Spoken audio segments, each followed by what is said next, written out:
My next guest is Britton Smith. Britton is the head person of Britton The Sting, a New York funk band that has been energizing the New York City music scene, performing for sold out audiences at the Apollo, Williamsburg Music Hall, New Blue, and more. They've been featured in publications including Vanity Fair, Vogue, Vault magazine, and The New Yorker. And closest to our heart, they created Return to Mama, a concept album that reawakens our connection to the spirit of water, reminding us this essential element is alive, holding wisdom, agency, and a voice of its own, if only we listen. Britton was not able to join us today, but we had the pleasure of listening to him at our New York City benefit event 2 weeks ago, and I was able to record a short interview with him that day beforehand. And Food and Water Watch social media coordinator Yonit Friedman was able to put together a short highlight reel of the event and set it to a song by Britton and the Sting called Water Run. I'll play the interview and the reel for you now.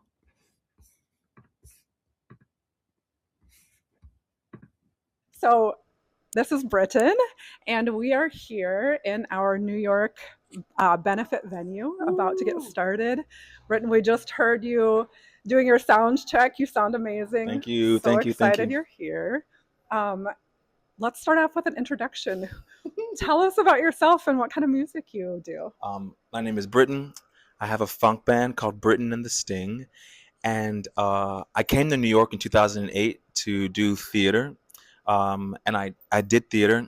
I was on Broadway several times, and then a taxi driver randomly told me to start a band. And so my music feels like the church I always wanted.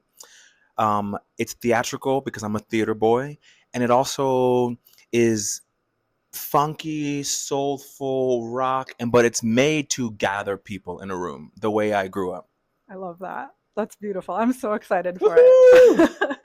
And I know you also are a water activist. What drives your passion for environmentalism, and how is that related to your music? Oh my God, I wouldn't even call myself a water environmentalist. Okay. I am newly in the water space. Um, what drives me is the spirit of water, I think, is alive. I know is alive, and trying to get us, like our mother or any relationship in our life, to remember her. And I think the water is a very beautiful, unifying thing that across divides everyone needs. And so I'm actually using water as a conduit for unity. I'm obsessed with like togetherness, and nothing brings us more together than the water. Absolutely. And I think if we take care of water, we're inherently also taking care of life, all of life. And so it's just a good thing to focus on. If you want to care about life, care about water, and she'll show you how to do the rest. I love that. Yeah. I first thought of you as a water activist when I was introduced to your concept album, Mama. So tell us about this album and how you came to create You know that. what, Jeanine? I am a water activist. I know. You know what? I'm going to say yes to that. Yes. I'm at the freaking Food and Water Watch. That's right. I'm here with you, Jeanine. I am a water activist. That's crazy. Yes, I am. Can you repeat your question again? Yeah, tell us about the concept album. Okay. So I was originally commissioned by a theater island called Little Island. It's a park on 14th and 11th. And originally they just asked, what do you want to write about? And I was like, oh, it'll be clever because the park sits on the water. I thought it would be nice to write about water.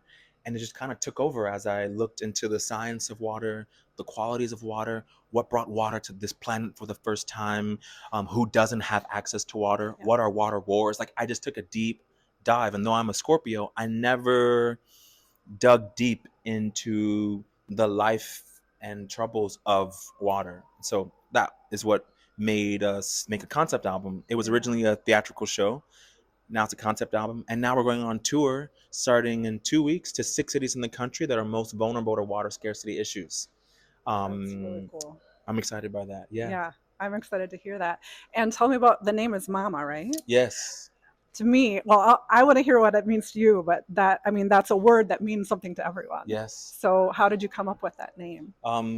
in doing my nerdy water research, I remembered, not learned, remembered that everything alive living on this planet is only alive because of water.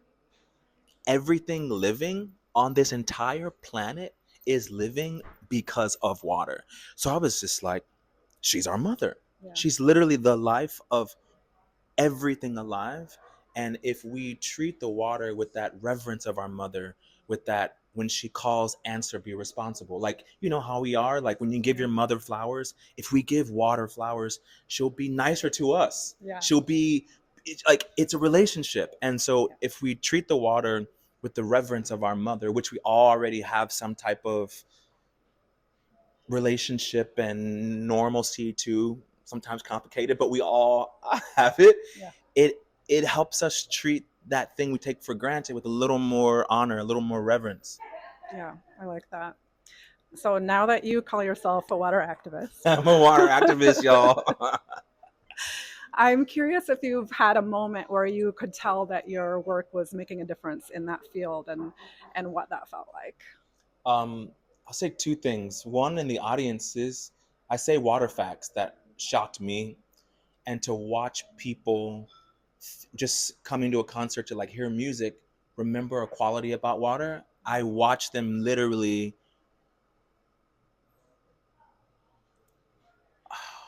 Yeah. Like that feeling is just incredible, because that's the feeling I had when I was Googling and reading. And so to share is just great. And I've been recently connected to like national water organizers and humans who are on the front lines, making sure people have access to clean water, making sure people have like sanitation, like just all these things I never really thought about. And so I see my impact also in that space, because it can be a very technical environment. And when I tell them that water is their mama too, I watch people who have been working in water for 20 years or more remember that there's a relationship that they can also have in their work to this thing. And that was something I didn't expect to even have an impact on the water sector. And that's just blows my mind. Yeah, and that leads me right into the next question I want to ask, which is, why is music important to the environmental movement? We know music has forever historically been a movement and been a force in a lot of movements, whether it's around civil rights, we shall overcome, or my ancestors who were brought here in the transatlantic slave trade used music to like deal with the worst of conditions. And so music does have its own quality for overcoming, for changing your mood. Don't stop believing will change your mood. And I feel like people are already conditioned to be moved by it. So when you put in movement work in the music, I feel like they're more likely to be moved, to be transformed, to be included. There's already a pathway in people's hearts for music. And I also think that across beliefs.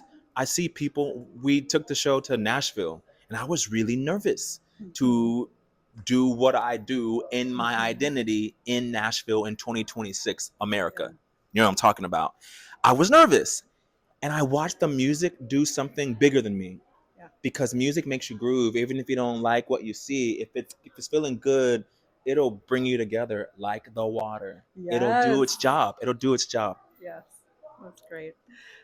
So I talked about how I first knew you as a water activist. How did you first know about and learn about Food and Water Watch? Yo, I was at an event uh, at a fashion designer's house, and someone from your board was there, and she was like, "You're singing about water. Do you know Food and Water Watch?" And I was like, "No." And she was like, "Take this pamphlet." She pulled the pamphlet out of her purse and was like, "Read this." And I read it, and I was like, "Yo!" I emailed her and was like, "Connect me." And she connected me with Katie on y'all's team.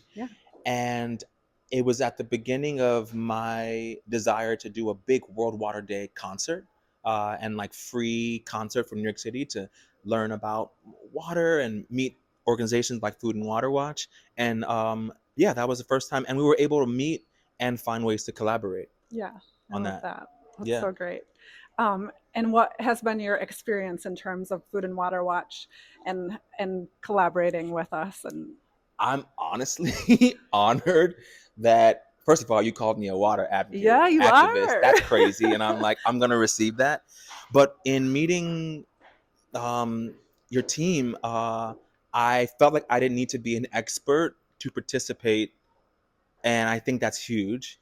They were also down to bring humor around microplastics, which I also think is huge.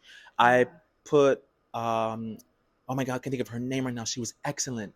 Nisha.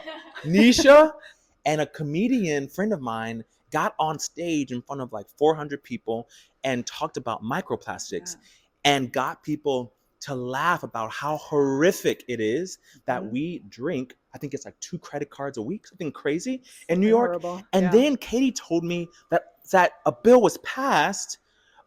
Something happened where Katie was like, "Just so you know, we fixed it."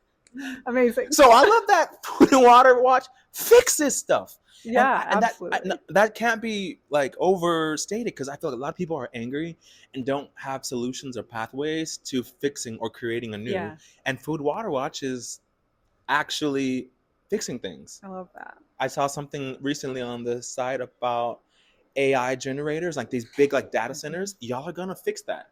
You're gonna fix it. Together, we're all Together we're all gonna yeah. fix it. But it's nice to know that there are pathways and people who actually are committed to solutions in that way.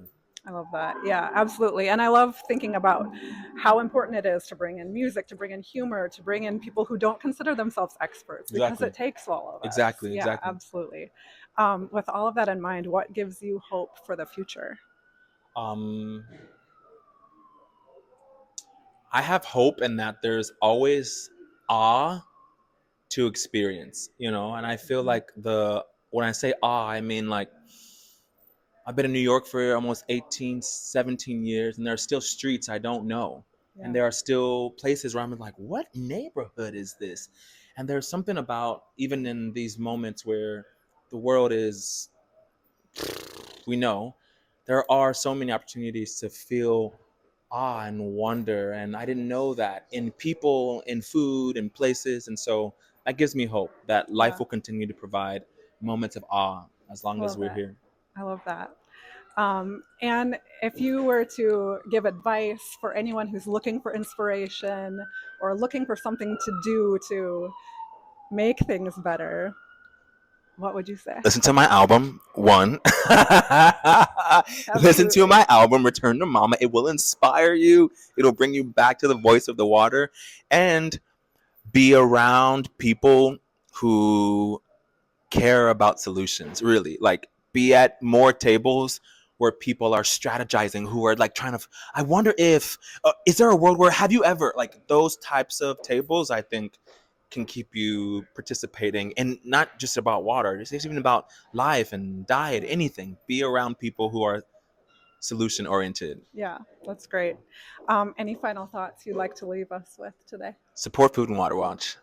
Donate to Food and Water Watch. Join a group. They have ways that you can participate all over the country. They're and they're funny. They're cool. They dress nice.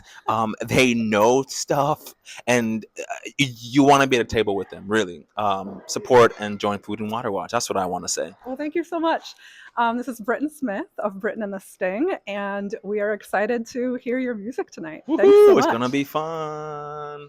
Thank you, Jeanine. Thank you. Beautiful. Thank you. We did it. Nice work. Woo-hoo, woo-hoo. Oh my God.